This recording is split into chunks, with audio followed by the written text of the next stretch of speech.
vraiment l'impression que tout a été pensé pour vivre comme si Dubaï était, voilà, si tu imaginais Dubaï comme une grosse app, tout a été optimisé pour optimiser ton expérience, tu vois. Mm. Et c'est vrai que dans le bonheur, bah oui, dans toutes les entreprises, tu as un département du bonheur, enfin, donc, du moins dans les grosses entreprises, hein, Mhm. évidemment. Parce que sinon, c'est pas le premier recrutement que tu vas faire.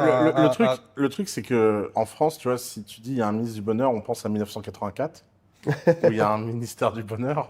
C'est assez dystopienne. Ouais. Alors que là, il a l'air de bien faire son taf quand même. Bah, disons qu'il y a pas mal de facteurs. Il y a l'intégration.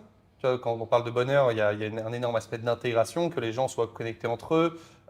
C'est aussi pour ça que quand tu arrives à Dubaï, je crois que c'est pour la première fois ou non, je crois que c'est pour tout le monde, hein, quand tu arrives à Dubaï, ils te donnent, au moment où tu passes la sécurité, ils te passent une carte SIM pour que tu sois en fait connecté au monde. Ils considèrent que c'est un élément supplémentaire d'intégration. Voilà. Mais non, je trouve ça c'est absolument génial. Bah, au même titre, tu as un ministère de la tolérance. Ici à l'école, ils apprennent la tolérance avant les maths. Ouais,